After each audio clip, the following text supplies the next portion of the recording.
Olá, tudo bem? Envelhecer é um privilégio, mas isso não significa que seja simples. De acordo com uma pesquisa do IBGE, cerca de 13% das pessoas entre 60 e 64 anos convivem com depressão. Estudos também apontam que 41,8% dos idosos apresentam algum grau de sofrimento psicológico, de leve até grave. Ou seja, saúde emocional na terceira idade é coisa séria.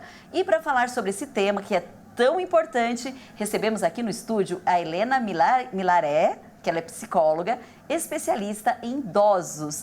Helena, seja muito bem-vinda. Obrigada, agradeço o convite de estar aqui com você. Ótimo, nós que agradecemos. E além da Helena Milaré, eu também conto com a participação da Ana Furtado na tradução em Libras de Mais Esse de Bem com Você. A Ana fica aqui do meu ladinho, levando acessibilidade à comunidade surda por meio da tradução em Libras. Muito obrigada, viu, Ana?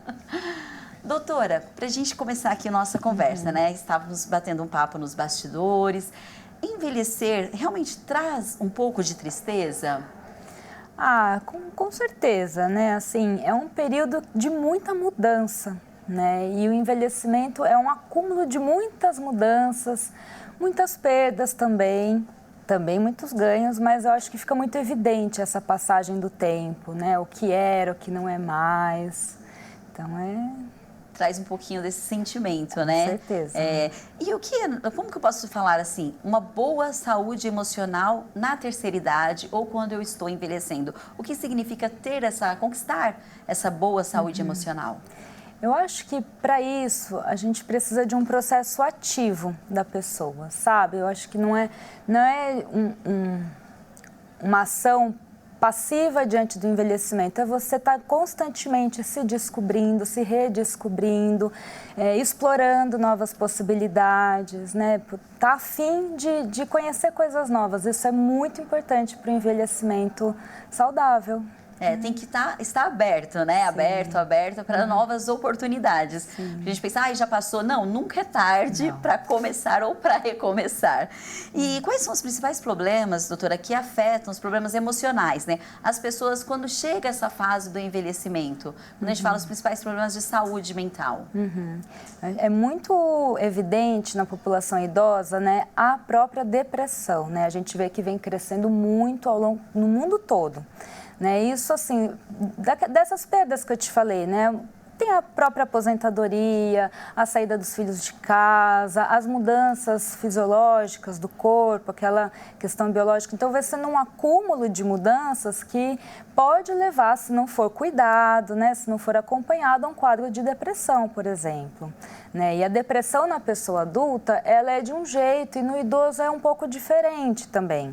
Né? No adulto, a gente vê muito mais, né, um isolamento ou a tristeza mesmo que a gente conhece, no idoso vem mais como uma irritação, né? Vem de outras formas, por isso a gente precisa estar mais atento ainda e descobrir, né, esses sinais com antecedência. Ai, que bacana, olha só, com essa sua resposta você acabou até respondendo a minha próxima pergunta, que seria, eu estava imaginando aqui, né, como que eu posso diferenciar uma tristeza, um momento assim, que passa, né, que ali é pontual, de uma depressão? Como que eu posso diferenciar isso no idoso, por exemplo, ou o próprio idoso pode perceber?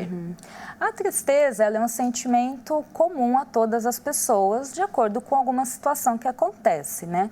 Mas a pessoa, ela fica triste, mas ela continua fazendo o que ela gosta de fazer, ela continua com o que a gente chama de funcionalidade no dia a dia, né? Fazer e tocar a vida dela, apesar de triste.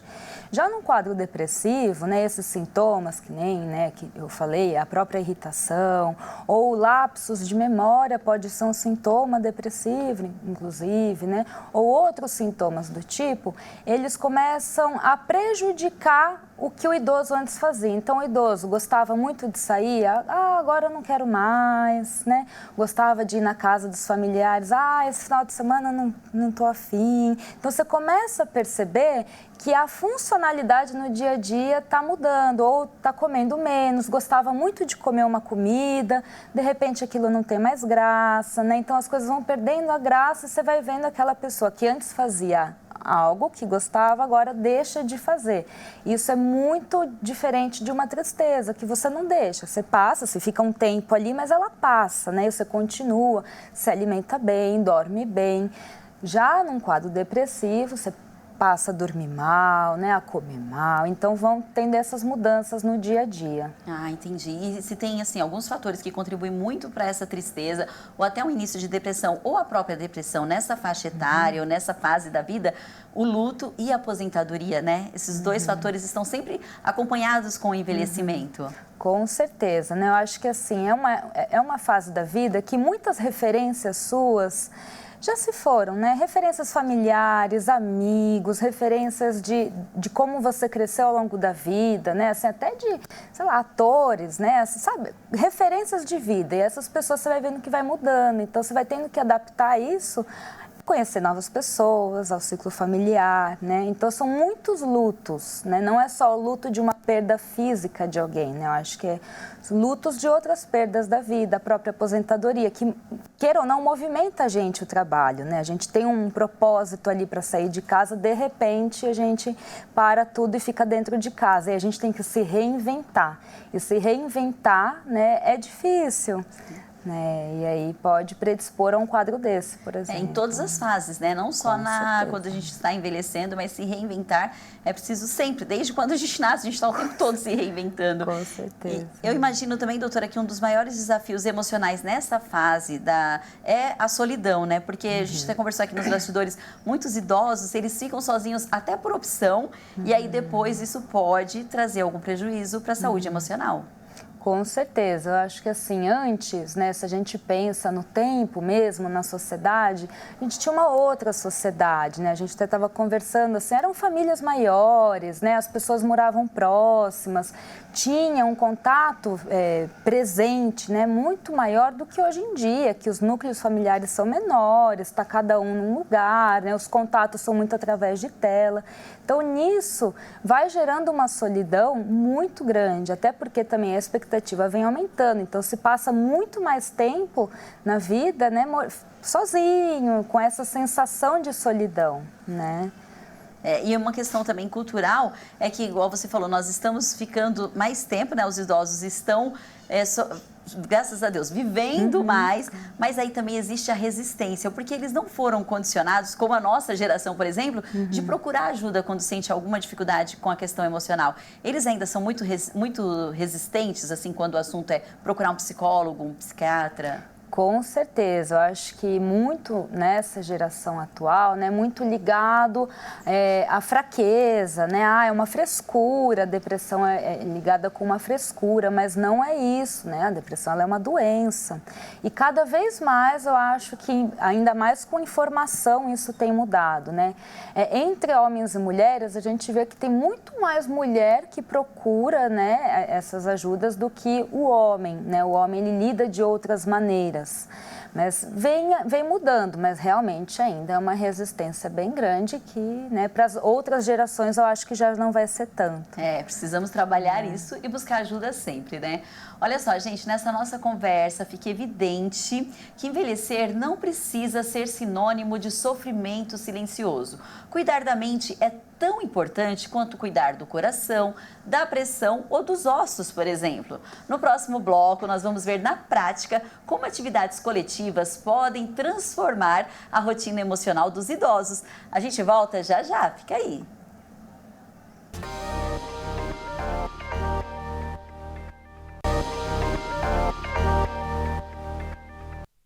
Estamos de volta. Manter uma vida social ativa e praticar atividades físicas estão entre as principais estratégias de prevenção em saúde mental, principalmente na terceira idade. E em São José dos Campos, nós temos alguns espaços específicos para esse cuidado. A nossa equipe foi até uma casa do idoso mostrar como a dança tem transformado histórias. Vamos conferir na reportagem do Rafael Ramos com imagens do cinegrafista Luiz Fernando Madonna. Doutora, vamos conferir? Olá, Gi, tudo bem? Olha, que assunto interessantíssimo no programa de hoje, né? Saúde emocional na terceira idade. E em São José dos Campos, os idosos têm a opção da Casa do Idoso, que realiza diversas atividades. Agora, por exemplo, está acontecendo um aulão de dança. Eu até vou me arriscar a dançar um pouquinho ali, viu? Ao meu lado, a Jordana Bassi, ela que é a coordenadora aqui do espaço. Jordana, tudo bem? Fala pra gente, os idosos aqui dançando, a importância realmente de se ter uma atividade na terceira idade. São atividades onde os idosos podem aprender a dançar, aprender artesanato, aula de inglês, de informática, rodas de conversa, palestra. São todas atividades pensadas em promover essa saúde mental que está envolvida em tudo que a gente faz, né? Jordana, e como é que é a convivência aqui dos idosos no dia a dia? Todos eles gostam muito de estar aqui. Às vezes você vem com um probleminha, mas chega aqui, você faz uma amizade, alguém te conta uma história, você aprende coisa nova, você tem oportunidade para desenvolver coisa que você nunca faria, como às vezes você nunca dançou, mas aí você vem e dança, aprende aula de instrumento musical, de violão, aprende a cantar. Então aqui não tem como entrar e sair da mesma forma. Esse lugar, até pra gente que não é idoso, quando a gente chega, não tem como você não se contagiar com toda essa atmosfera aqui de bem-estar físico e emocional. E são inúmeras as histórias que eles mesmos trazem. Algumas pessoas estão sozinhas, ficam em casa, outras nem imaginavam, fiz 60 anos, o que eu vou fazer da vida? Ele vem aqui, ele sabe que ele vai viver até muito mais do que antes dos 60. Ô Jordana, eu tô vendo aqui essa alegria, você falou que contagia, e eu tô, assim, radiante, com vontade de ir lá dançar, posso? Fica à vontade, vamos lá. Então, bora comigo, Fernando Madonna? Bora. Me ensina, vai lá.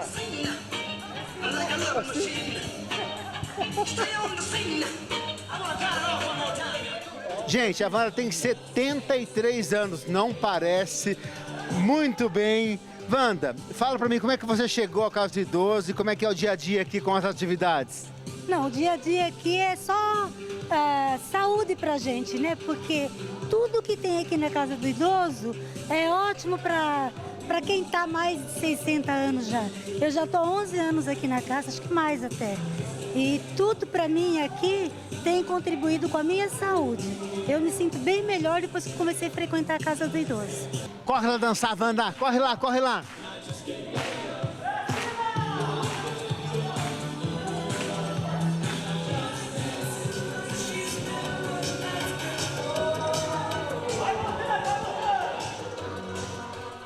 Gi, olha só que coisa mais linda. Encontrei aqui a dona Alderinda, de 94 anos. Fala pra mim, e essa disposição toda? É que eu faço aqui todo dia, né? E a senhora gosta das aulas de dança? Conta pra mim. Gosto, É? gosto de dança. Deus que ajuda a gente que tem saúde, né? E fora a dança, o que a senhora mais pratica aqui na Casa do Idoso? Alongamento e a dança ritmo, né? Que coisa mais linda, Gi. Olha isso, 94 anos e tá dando baile em muita gente, né? Tem gente mais nova do que eu que não vem, não sai da cama, né? Que só fica sentada.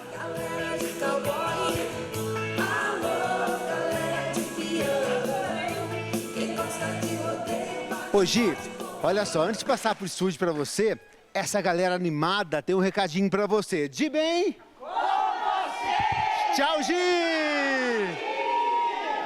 Gente, que energia linda! A dona Almerinda, 94 anos, com esse pique total. Olha só que maravilha, né? Obrigada, Rafa e Madonna. As reportagens de vocês enriquecem muito o nosso programa. Eu agradeço também, é claro, esse recadinho super animado da turma inteira de Bem com Você. Eu amei. Muito bom mesmo.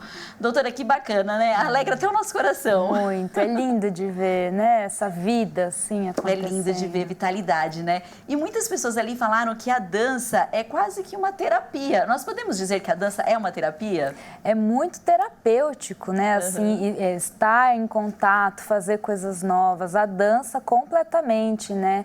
E não é só a dança por si só, é estar com outras pessoas, é dar risada, Socializar. né? Socializar, que é super terapêutico. A gente sabe que é um dos pilares, assim, para o envelhecimento saudável, isso no reconhecimento mundial aí da saúde. A gente sabe que é um dos pilares fundamentais para prevenção de inúmeras doenças. Ai, que bacana. A gente pode falar, inclusive, que a dança, ela melhora, inclusive, o nosso humor. Porque até a gente aqui no estúdio começou a ficar mais animado e dando risada com a reportagem, né? Então, a dança tem esse poder, né? Muito. E para os idosos, eu imagino que é muito satisfatório tudo isso. Completamente, né? Colocar o corpo em movimento, né? Assim, poder liberar, que nem a Almerinda falou, né? O ritmo.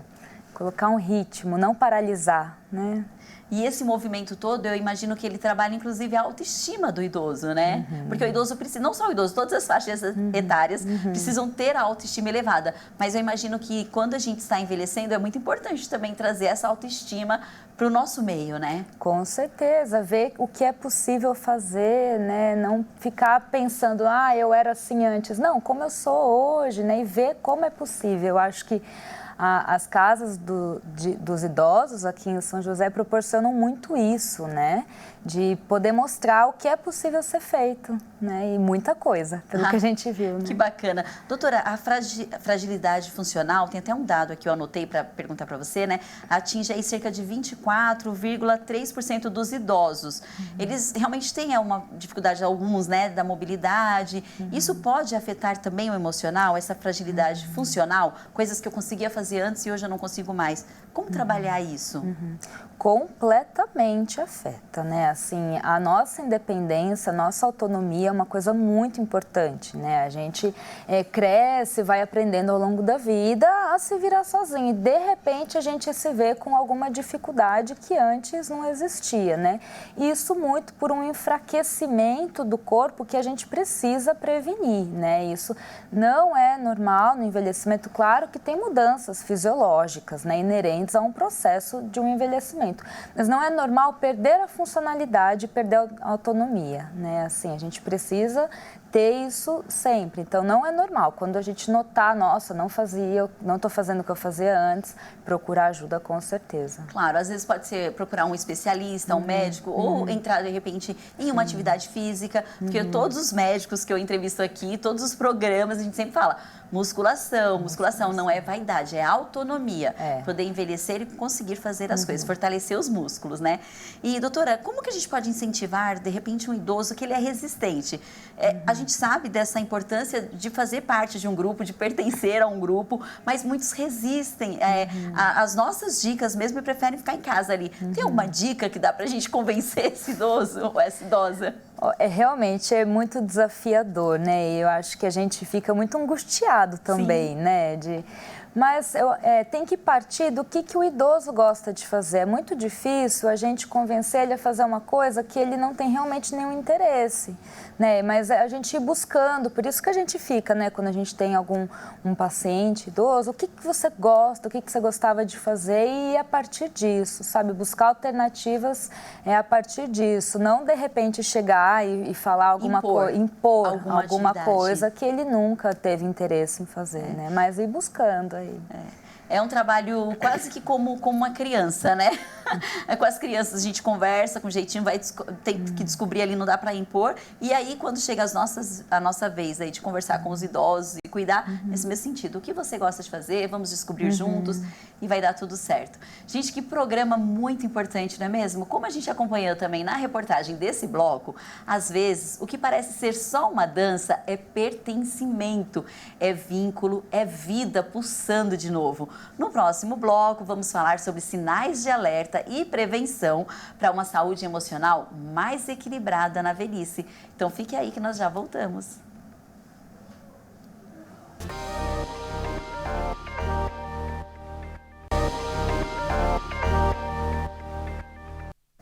De volta, a saúde emocional impacta diretamente a autonomia, a qualidade de vida e até mesmo a longevidade.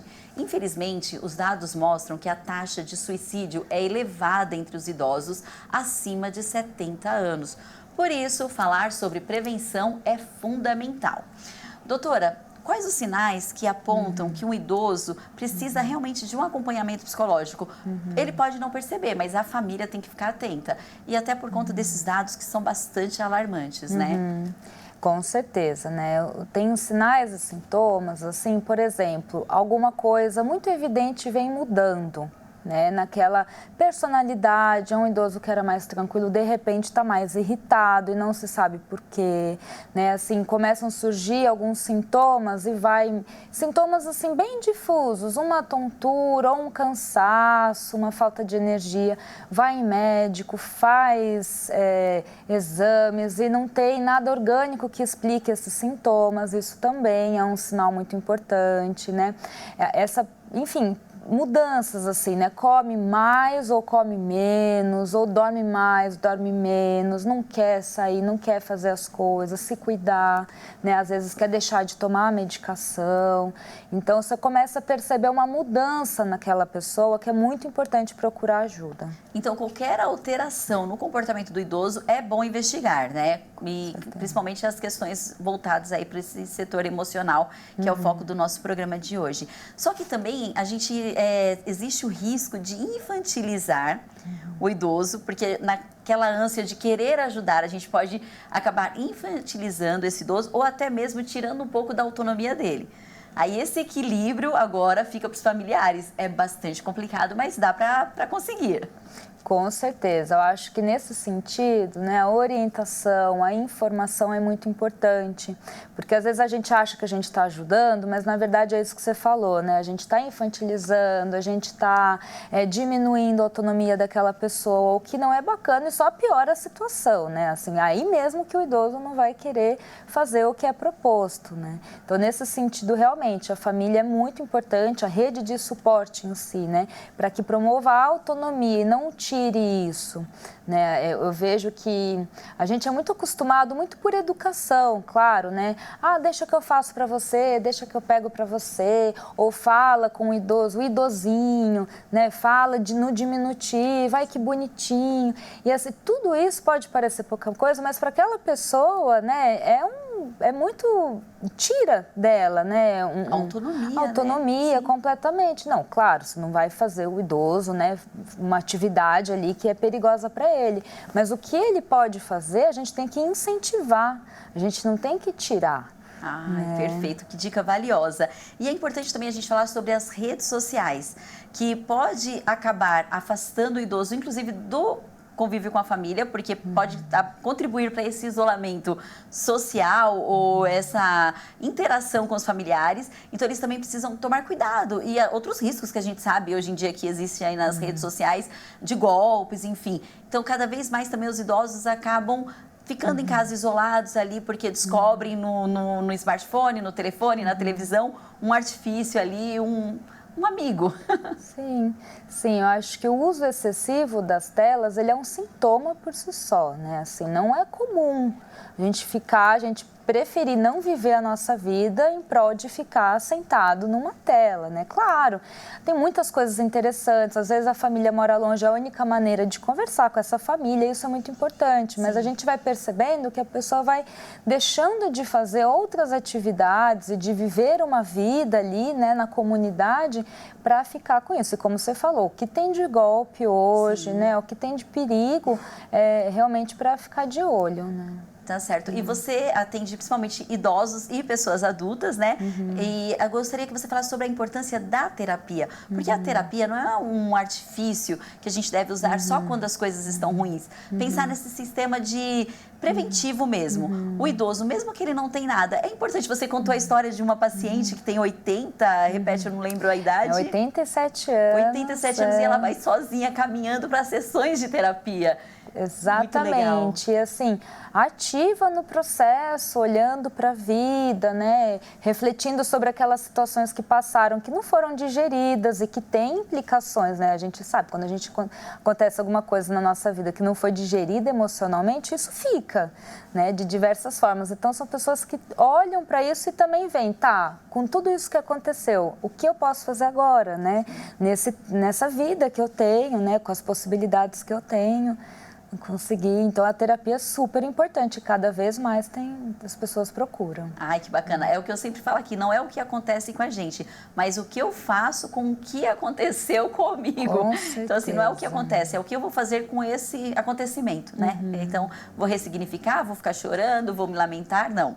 vamos procurar uma terapia. Com certeza. Doutora, e tem uma coisa também, a questão do preconceito, né, que a gente precisa quebrar. Muitos idosos, quando a gente fala assim, olha, você precisa começar a fazer uma terapia, ou você precisa fazer algumas aulas. Ah, na época da minha mãe não tinha nada disso, na minha época não tinha nada. Como quebrar esse preconceito?